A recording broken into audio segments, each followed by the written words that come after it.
Baik, Assalamualaikum warahmatullahi wabarakatuh. Sebelumnya perkenalkan, nama saya Zara Zali Rahmadani dengan NIM G002114 dari kelompok B2 dengan asisten lab Mbak Kezia. Di sini saya akan menjelaskan terkait laporan anatomi untuk blok 2.1. Di sini kaitannya dengan materi urogenital dan juga uropoetika dan juga genitalia. Baik, yang pertama itu terkait dari laporannya pertama, yaitu terkait adanya laki-laki yang mengeluh pada bagian skrotumnya terasa nyeri, kemudian terjadi benjolan yang terasa seperti segumpal cacing, dan juga terkait bapak-bapak yang sering bolak-balik ke toilet karena kesulitan buang air kecil. Yang pertama, saya akan menjelaskan terkait anatomi penis, skrotum, dan testis. Pertama ada penis. Untuk anatomi penis sendiri terbagi menjadi dua, ada pars fixa dan juga pars libra. Untuk pars fixa sendiri adalah bagian penis yang menempel, ada crus dan juga bulbus. Crus penis sendiri nanti akan berlanjut menjadi pars libra. Untuk pars libra ini untuk crux itu akan menjadi corpora cavernosa, sedangkan untuk bulbus dia akan menjadi corpus spongiosum. Corpus spongiosum dan corpora cavernosa ini akan menjadi pars libra yang nantinya bisa bergerak, bagian penis yang bisa bergerak. Untuk pedis juga dia dibagi menjadi corpus dan juga bulbus. Jadi untuk bulbus glans dan juga corpus, maaf. Jadi untuk glans penis sendiri itu ada beberapa bagian. Yang pertama itu ada preputium, yaitu kulit yang meliputi dari si penis ini, yang nantinya di dalam si preputium ini akan ada glandula Tyson yang nanti akan melekatkan antara preputium ini dengan bagian glans penis. Terdapat juga ada sulcus corona glandis. Untuk sulcus corona glandis ini tuh merupakan pemisah antara si glans dan juga bagian korpus dari penis. Untuk sulcus corona glandis ini nanti akan membentuk lipatan yang dinamakan frenulum. Frenulum preputi. Kemudian pada bagian korpus dari penis nantinya akan ada raphe penile yang dia itu merupakan bagian tengah dari korpus. Nah, untuk korpus spongiosa sendiri itu fungsinya lebih ke ejakulasi. Jadi dia akan berasal dari ejakulasi, sedangkan untuk corpora cavernosa itu untuk ereksi. Pada corpora cavernosa terdapat vena yang nantinya akan terjepit oleh tunica albuginea atau fascia Bach, yang nantinya akan membuat vena ini terjepit sehingga ereksi ini lebih bertahan lama. Kemudian pada bagian corpora cavernosa dextra sinistra nanti akan digabungkan oleh suatu septum, yaitu septum decliniform. Kita akan lanjut ke bagian kedua, yaitu dari skrotum. Untuk skrotum sendiri itu merupakan pembungkus penis yang fungsinya untuk mengatur suhu. Kalau penis sendiri adalah suatu alat kopulasi, sedangkan skrotum ini pembungkus dari testis. Skrotum ini pembungkus testis dan mengatur suhu dari testis, karena dulunya testis itu merupakan bagian kava abdomen yang kemudian dia turun ke bawah menuju skrotum. Skrotum sendiri itu dia terbagi menjadi 9 lapis. Yang pertama dari bagian luar ya terdiri dari kulit, kemudian fascia spermatica externa, kemudian musculus kulit, kemudian fascia dan musculus dartos, kemudian fascia spermatica externa, kemudian ada musculus cremasterika, kemudian fascia spermatica interna, kemudian dilanjut pada bagian tunica vaginalis, lamina parietalis, visceralis, kemudian tunica albuginea, tunica vasculosa, dan terakhir substansia testis. Untuk skrotum sendiri dia itu kan ada bagian penggantungnya, yaitu funiculus spermaticus. Untuk funiculus spermaticus sendiri dia dibungkus oleh fascia spermatica externa, musculus cremasterika, dan juga fascia spermatica interna. Untuk skrotum sendiri dia kan fungsinya tuh mengatur suhu. Nah, di sini tuh yang berperan itu lebih ke musculus dartos dan juga cremastericus. Jadi pada musculus dartos itu dia bagian yang melingkupi dari si testis. Jadi dia seperti menyelimuti testis yang bisa uh, mengkerut mengkerut. Jadi misalkan ketika dalam suhu panas, kalau suhu panas kan dia menjauhi dari suhu tubuh, maka dia akan melonggar. Sedangkan untuk musculus cremasterika, karena dia letaknya di funiculus spermaticus, dia lebih untuk mengendur dan juga mengulur. Jadi kalau misalkan suasana dingin, maka dia akan mendekati suhu tubuh, maka dia akan menarik si testis ini. Menarik si testis untuk mendekati suhu tubuh. Untuk skrotum sendiri juga ada rafenya, jadi itu bagian tengah seperti garis, namanya raffe scroti. Oke, kita lanjut. Selanjutnya ada anatomi testis. Testis sendiri ini lebih dibungkus oleh 3 lapisan tunika, yaitu pertama ada tunika vaginalis lamina parietalis yang dia itu lebih terikat pada fascia spermatica interna, sedangkan untuk lamina yang visceralis dia langsung melingkupi dari bagian dalam testis. Di antara lamina parietalis dan juga lamina visceralis terdapat suatu kavum yang dinamakan kavum vaginalis. Kemudian selanjutnya ada bagian tunika yang albugenia. Nah, untuk tunika albugenia ini dia terdapat suatu lobus ya di dalamnya. Ada lobus yang dia itu ada tubulus seminiferus, tubulus contortus seminiferus. Tubulus seminiferus ini dia itu nanti akan ada sel, namanya sel spermatogenik sama sel Sertoli sebagai penyokong, dan spermatogenik itu menghasilkan sperma. Untuk bagian antara lobus ini akan ada sel interstitial Leydig yang dia itu untuk menghasilkan hormon testosteron. Kemudian ada juga tunica vasculosa. Kalau tunica vasculosa itu ya dia isinya lebih ke pembuluh darah dan jaringan ikat. Dan kemudian dalamnya ada substansia testis. Seperti itu. Untuk testis sendiri, bagian testis sebelah kiri itu lebih rendah daripada yang kanan, karena testis sebelah kiri itu dia itu funiculus spermaticusnya lebih panjang. Kemudian untuk testis sendiri dia asalkan dari kavum abdomen, kemudian dia turun melalui canalus inguinalis. Jadi dia dulu difiksasi oleh gubernaculum testicularis, kemudian dibantu oleh gubernaculum ini untuk turun hingga ke skrotum. Nah, testis ini harus turun ke skrotum karena di kavum abdomen itu suhunya kurang optimal untuk perkembangan sperma dari testis. Jadi semakin berkembang dia maka akan semakin turun ke bawah untuk optimalisasi dari pembentukan sperma. Seperti itu.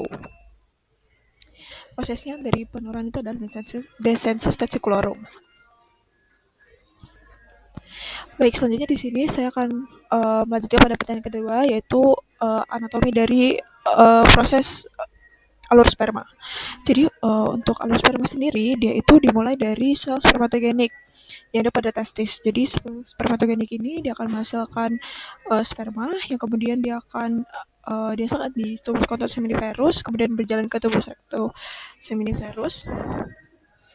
Kemudian dia akan melalui rete testis yang berbentuk seperti anyaman, kemudian disalurkan ke ductus efferentes di yang bagian lurus ini, ya ductus efferentes, kemudian akan berjalan ke epididymis. Nah, di epididymis ini akan terjadi pematangan atau maturasi dari si sperma ini sendiri, dan juga tempat penyimpanannya. Kemudian dia akan berjalan dari corpus cauda gitu, dari epididymis berjalan ke vas deferens. Ya, jadi ke vas atau ductus deferens, kemudian dia akan membesar menjadi ampula ductus deferens. Kemudian ampula ductus deferens ini dia akan bergabung dengan vesicula seminalis sehingga akan membentuk ductus ejaculatorius.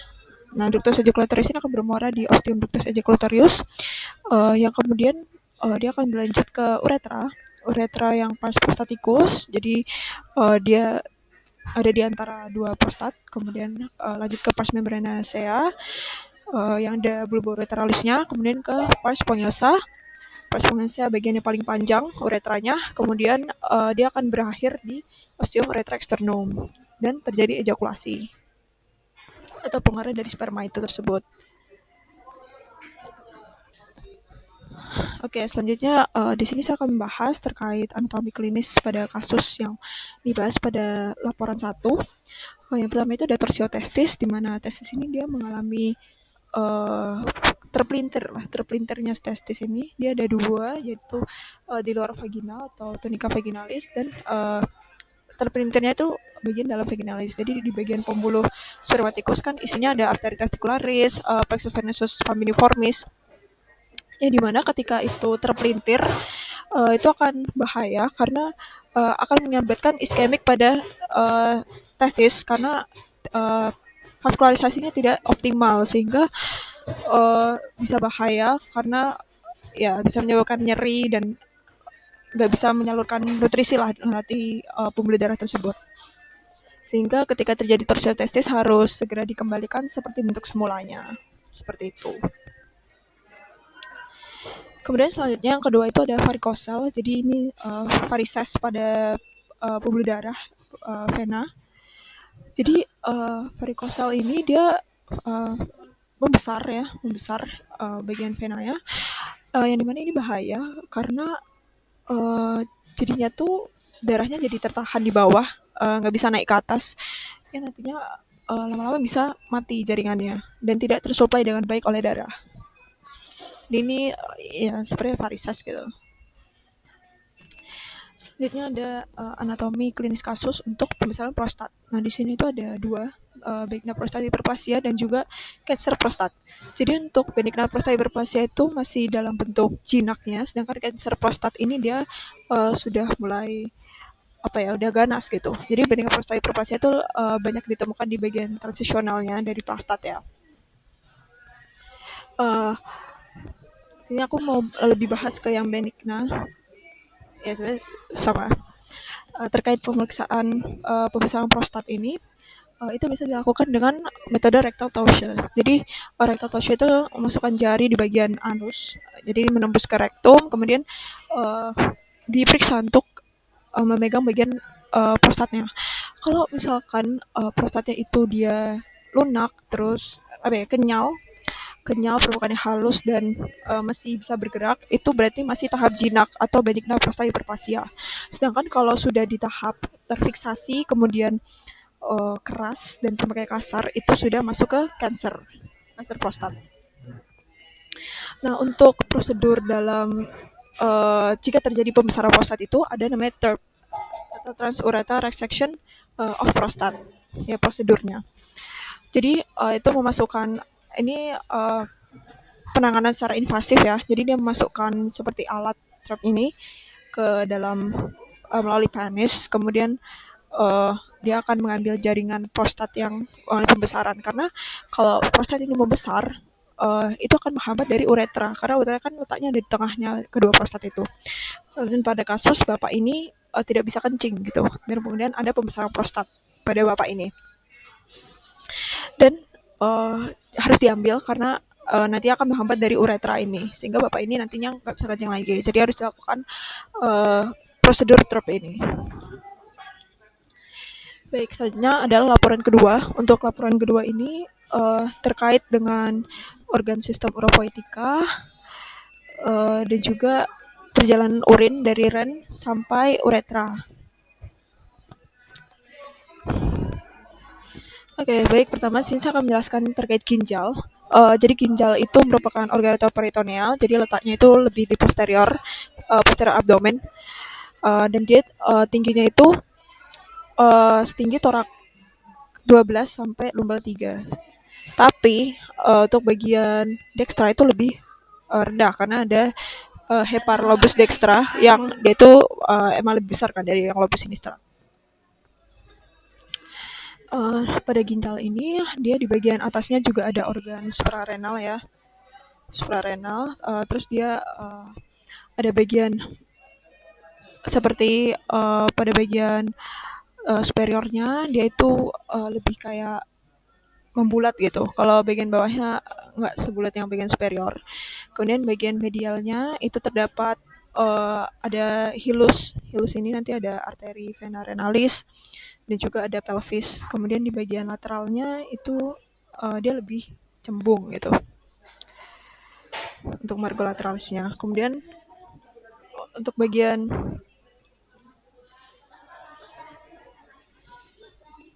ya, untuk selanjutnya itu ada pembungkus dan juga fiksator dari ginjal.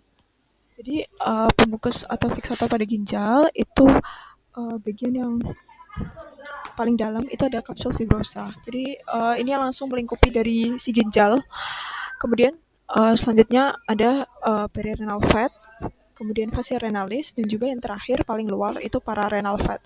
Jadi lemak-lemak yang ada di sini di pembungkus itu kayak perirenal, pararenal itu berfungsi sebagai fiksator sehingga si ginjal ini itu ketika terjadi tekanan ya di sekitar intraabdomen itu dia nggak bakal jatuh gitu ya.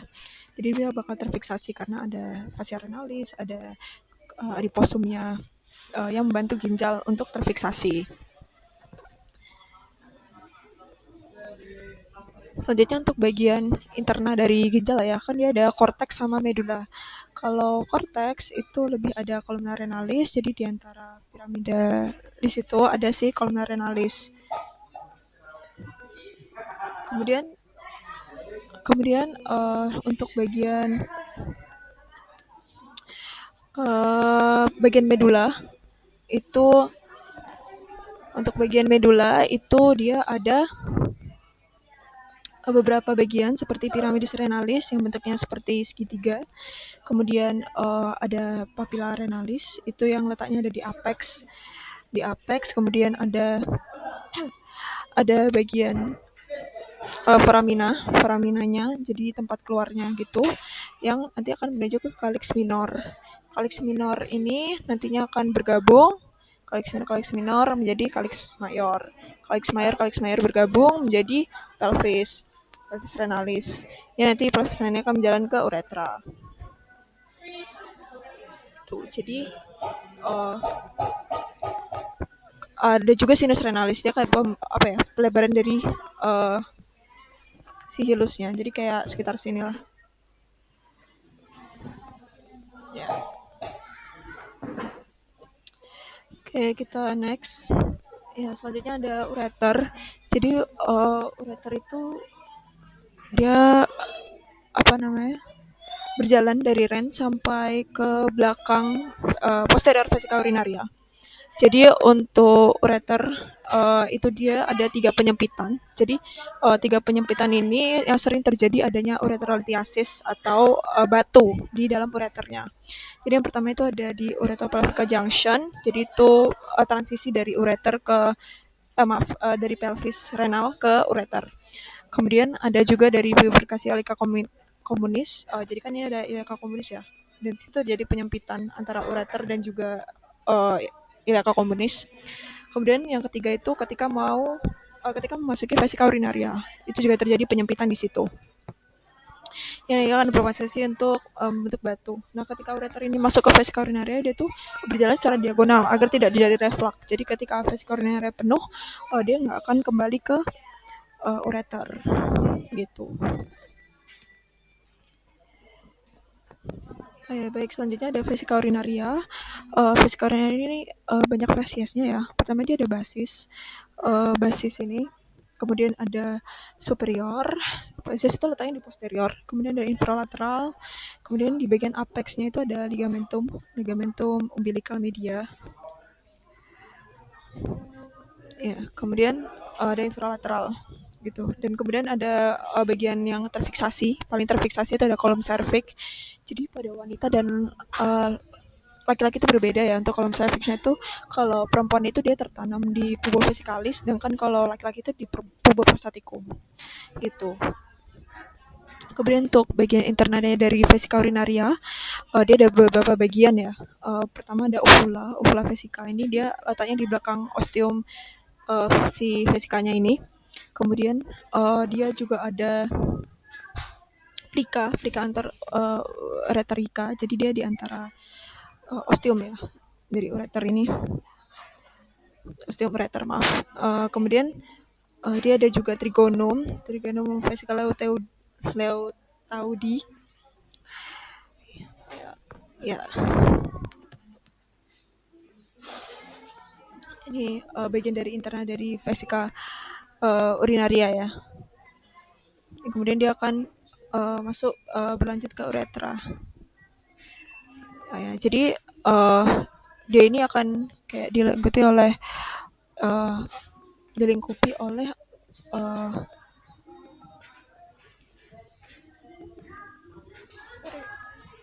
okay.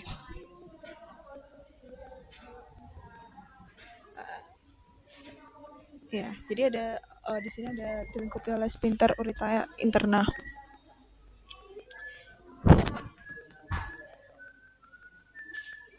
Oh ya, untuk fungsi, jadi dari ginjal itu kan dia lebih ke detoksifikasi ya. Jadi dia menyaring darah dari substrat-substrat yang toksik, kemudian dibuang melalui urin. Jadi untuk pembentukan urin juga ureter itu ya sebagai saluran aja, menyalurkan dari ren sampai ke vesika urinaria. Kalau vesika urinaria untuk tempat menampung si urin itu. Oke.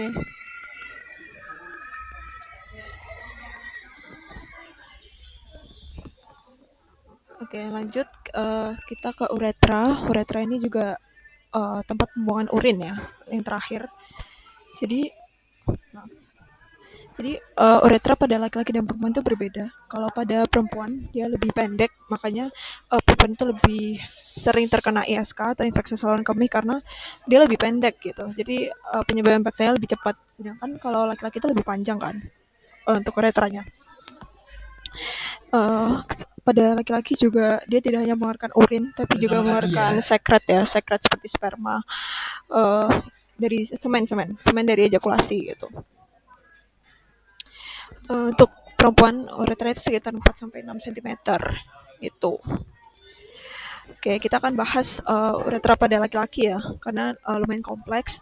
Jadi uretra pada laki-laki itu dibagi jadi 4, jadi preprostatika, kemudian prostatika, membranaceae, kemudian yang terakhir itu yang spongiosa. Untuk preprostatika, dia itu letaknya di sebelum prostat ya. Uh, untuk uretra preprostatika dilengkapi oleh sphincter yang eksternum, maaf yang internum. Untuk uretra prostatika itu nanti akan berlanjut hingga ke yang pars prostatika. Kalau pars prostatika ini lumayan banyak bagiannya. Yang pertama itu dia ada crista uretralis, dia bagian kayak peninggian gitu. Kemudian ada colliculus seminalis, jadi peninggian dari kristanya lagi. Kemudian di tengahnya itu ada otriculus prostaticus yang dia itu muara dari ductus ejaculatorius. Di sampingnya itu ada muara ductus ejaculatorius. Nah, uterus prostaticus ini dia kayak kalau pada wanita tuh homolog sama uterus gitu. Terus ada juga sinus prostaticus di bagian dextra et sinistra dari colliculus seminalis.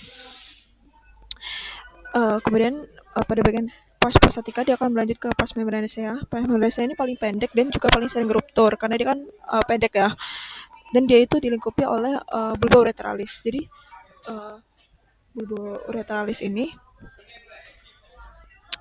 dia itu fungsinya kayak lebih ke apa namanya lubrikasi. Jadi kayak melumasi dan juga membersihkan sisa-sisa urin ketika mau ejakulasi gitu. Aku mau izin jelasin tambahan sebenarnya kayak kelewat. Jadi ada tunika mukosa bagian paling dalam dari internalnya ya, terus ke mukosa, muscularis, kemudian terakhir tunica serosa. Nah, di muscularis itu ada musculus detrusor dan juga sphincter uretra.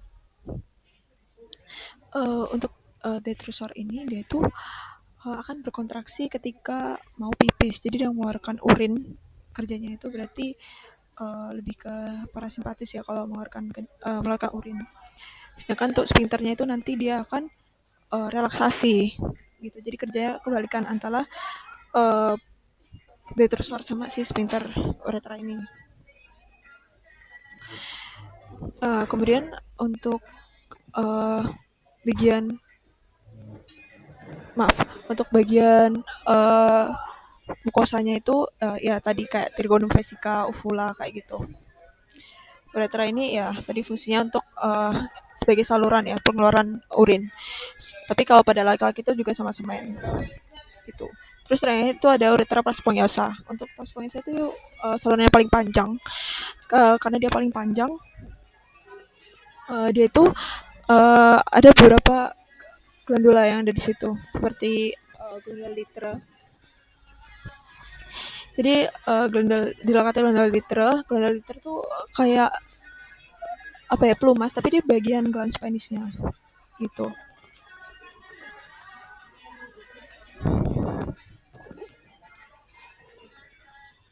Jadi kayak muara bagian glandula. Nah, kemudian selanjutnya itu ada bagian alur urin pada sistem uropoetika. Kita akan bahas mulai dari ginjal. Jadi urin itu pertama dia akan masuk di corpusculum malvigi, itu bagian glomerulus yang akan difiltrasi, yang tidak terpakai nanti akan terbuang bersama urin ya, pembentukan urin itu.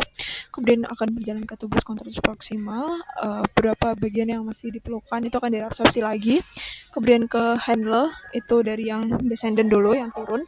Kemudian dia akan ascendant ke yang bagian tubus descendant bentuk loop ansahandler tidak diabsorpsi lagi, kemudian ke tubus distal. Kemudian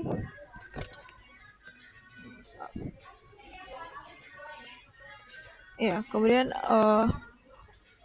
di tubus distal itu juga akan diabsorpsi lagi, kemudian terkumpul di tubulus collectivus. Tubus collectivus kemudian akan berjalan ke ductus collectivus, kemudian ke papilla renalis. Papilla renalis kan nanti akan mengeluarkan melalui foramina. Kemudian dia akan mengeluarkan ke calyx minor, kemudian ke calyx mayor, kemudian terakhir ke pelvis renalis. Kemudian nanti akan disalurkan ke ureter. Itu dibuang ya. Vesica urinaria. Ya, ini ureter, kemudian berjalan ke vesica urinaria, ditampung, kemudian nanti akan dikeluarkan jika diperlukan melalui uretra. Ini uretra pada laki-laki dan ini uretra pada perempuan. Panjangnya berbeda. Ya. Baik, selanjutnya ke laporan ketiga. Jadi laporan ketiga ini membahas tentang pelvis at perineum terkait dengan ibu yang sedang melakukan persalinan ya. Baik, di sini saya akan membahas terkait anatomi dasar pelvis. Jadi dasar pelvis ini terbagi menjadi tiga. Dia ada diafragma pelvis, kemudian ada membra perineinya, kemudian di tengah-tengah antara itu ada spatium perineum profunda. Di sini saya akan bahas terkait diafragma pelvis terlebih dahulu, yang dimana dia tuh kayak membatasi antara viscera pelvis sama bagian luar. Jadi pertama di diafragma pelvis itu dia ada beberapa muskulus ya, muskulus penyokong dari diafragma pelvis ini yang membantu untuk menahan si viscera ini, menahan tekanan dari viscera lah. Jadi yang pertama itu dia ada musculus levator ani. Nah, musculus levator ani ini dia origonya ada di arcus tendineus dan dia itu masih dibagi jadi 3 serabut lagi. Jadi yang pertama itu ada antara si ilium sama coccyx. Jadi iliococcygeus. Iya, pokoknya antara ilium sama coccygeus itu jadi iliococcygeus. Kemudian ada pubo. Jadi antara pubis sama bagian rektum di belakang ada pubo rektal. Sama yang terakhir itu ada pubo coccygeus. Jadi dia sampai belakang. Ya.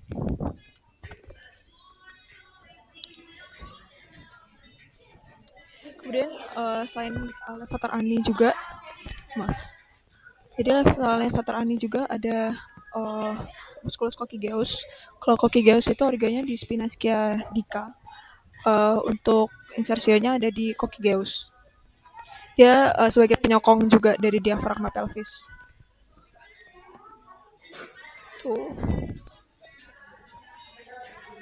Ya, selanjutnya ini ada membrana perineum, iya, dia kayak bentuknya segitiga gitu. Jadi fascia, fascia yang eh, melekat pada arcus pubis.